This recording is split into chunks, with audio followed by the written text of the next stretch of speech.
Morning Talk here on SAFM 104 to 107. Dineo, you continue with your guest. And as Mashilo was actually still saying, and I did cut him short there for a second, please do continue, sir. So, what if we are able to do, and then the issue of absorption and graduation, meaning progress, right, cannot be dealt with at a company level or at an individual level. It would mean a number of things. It would mean that organizations that play in this sector, whether it's APOA, SAIBIB, EAB, whatever, we need to find a way to say, how do we collectively craft a industry vision as regards the pipeline in terms of students that are coming in, because we need to build knowledge, right? At the same time, we need to build entrepreneurs. The two goes together and they are not mutually exclusive. So that's the one.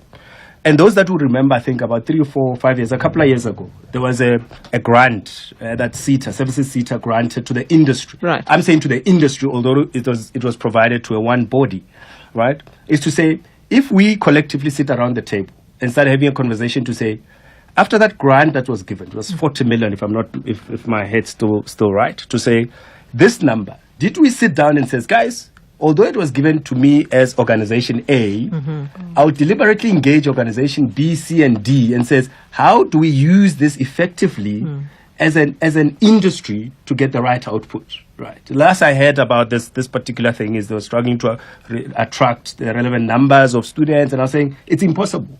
But if you do it collectively, you will achieve the same thing that UPSIP and the other people in the accounting sector have achieved in terms of coming up with a program that is not about achieving individual goals, but is building an industry. Because building an industry is about building knowledge and building entrepreneurs. And Vuisa has something that she wants to say.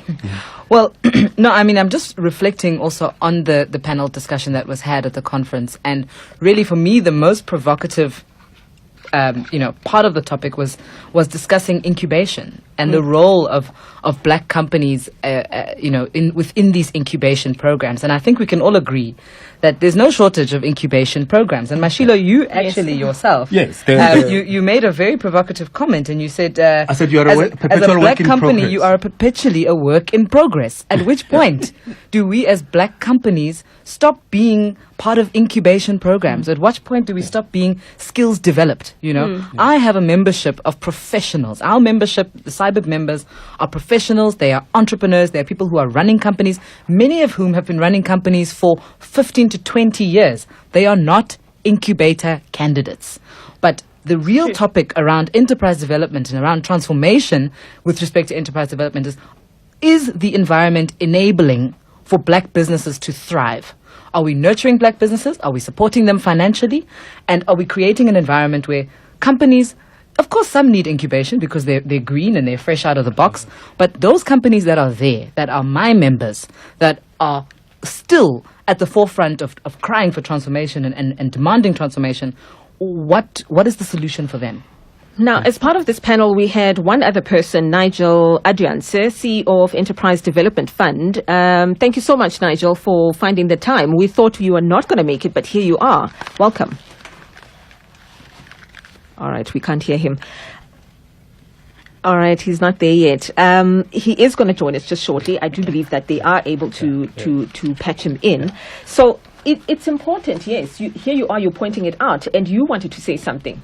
So just as Lebo is coming in, and I'll make an unrelated, but maybe it will drive the point home around this issue about, if we don't discuss this issue of absorption and graduation, we're going to have that problem. So in my spare time, I plant vegetables, right?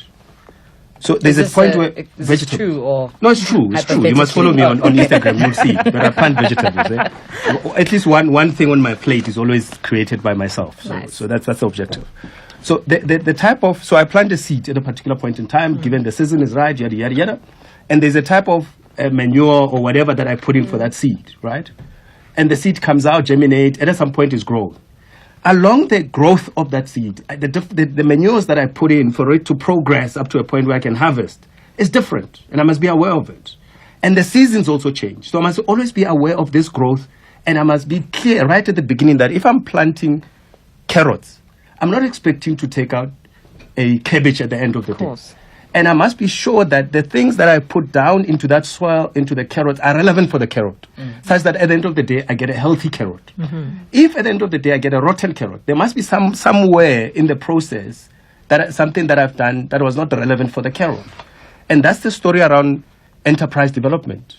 So I can't keep putting the manure for the seed for a carrot that is fully grown.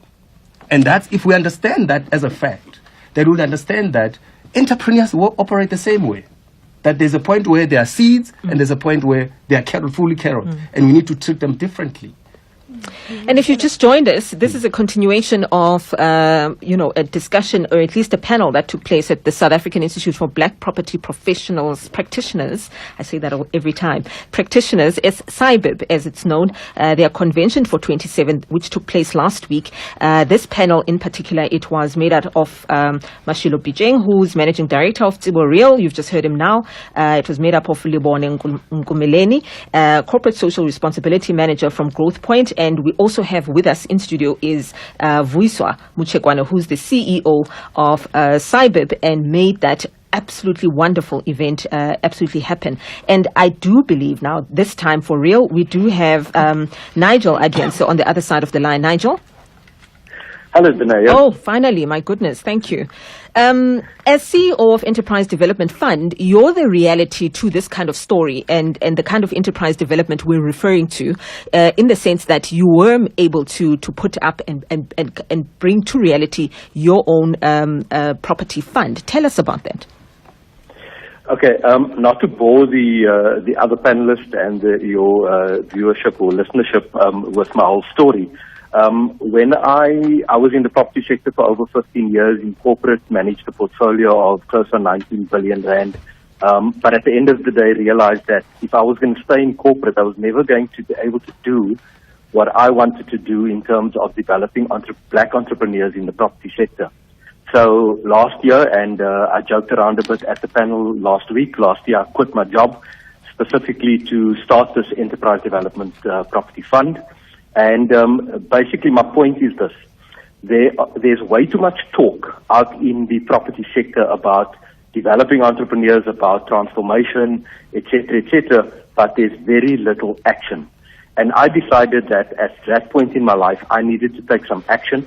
With my experience in the enterprise development space over the last 25 years, and the property experience that I had, I decided to take the thing on head on and start the fund. So at this point in time, with the help of SAFM and Vuiswa in particular, we are busy working with entrepreneurs, getting them to that point where they understand how a property company works, raising the funding for them and getting them off the ground to actually start their property business. Like I said, way too much talk in the space. We need to there's a call to action. We need to do something about this. So, again, how do we get to solutions at this point? I'm coming to you, Libone. Yes, I'll start with you, actually. I'm looking for commitment so that when we come back again and we have this discussion, we're going to be following through to those points of solution. We've got about 4 minutes until we finish off. Let's talk solutions. Libone? Great. To touch on a number of points that Mashilo and both Nigel mentioned, I think the first thing that we have to also acknowledge is that the BE scorecard has been seemingly and unfortunately been seen in isolation, and it's not aligned within itself for most, businesses that look at it. Because I believe that, the scorecard is actually, there's a progression to it. And if businesses are not looking into that as, an integrated way, in which for you to think about transformation, then there's a gap that already exists. And Mashilo, to touch on how do we then get players within the sector to make sure that we understand the needs of the entrepreneurs, not making sure that they're going from one incubation to another, is that we have to customize the need of the entrepreneur and the business. And that's something that we particularly look at Property Point. And we're bringing this to the table. We're saying, do you know what? Let us start a knowledge base. There's certain things that we do as an incubation that we have found derive value. And how do we then, together as players within the sector, create a value chain for both enterprise development and skills development, which is very key. We can run bursary programs, we can run incubation programs, but if we're running them in isolation and not collectively working together to say, this is the one vision that we want to drive, and then we're going to be sitting here next year with the same issue. So what Growth Point is bringing to the table is, let us have that discussion. We are open to collaboration from from our skills development initiatives externally, as well as our enterprise development initiatives. So here we are, we're saying we're willing to share how our model works and what our strategy has been, what is working and what is not working. Because the other important thing that I find is that in as much as there are pockets of excellence, we hardly also zone into what is not working. And you'll find that there'll be another incubation program that will start up and will not be looking at the pitfalls that we should not actually be having. And the other point is, you're actually maybe not supposed to have another enterprise development initiative. Why don't we just try and focus our efforts to a value chain of initiatives and outcomes, to say we'll target the following property companies to focus on a particular point and an outcome, and then we just keep growing it from then onwards. Okay, Vuiswa, what commitments have been given to the convention overall about the different companies that were engaged there? Look, I mean, I think there are some really positive outcomes, especially with respect to the pronouncements made by the Department of Public Works. As you know, they are one of the most significant property owners and landowners, and they do through a program that we hope to partner with them on, which is the Property Incubation Program. We hope to use that as a vehicle with the department as well as with the Enterprise Development Property Fund, because we need to create new owners, and I think that's the key thing. I think it's all fine and well to have all these great incubation programs that deal with the downstream and the service providers and the suppliers, and that's wonderful. But how do we get 5 new growth points within the next 5 years? And that's the kind of discussion that I'm trying to have. So I think if we can, in partnership with the Department of Public Works and other government agencies, and with the people, financiers, both private equity, banks, etc., and we can look at putting a fund together that can support as in incubate, but also support as in fund. And once we bring those things together, I think we'll start to see some real traction. Sure. That's a fantastic discussion right there. Unfortunately, we've run out of time. Just your final quick word, Nigel, is still there? Briefly in 30 seconds? Yes, I am. Thank you. Yeah. Yeah, I think I'm in full agreement with my fellow panelists. We need to work together. There needs to be a collaboration of organizations, businesses, government, parastatals, even incubators. There's been lots of talk about there are too many incubators.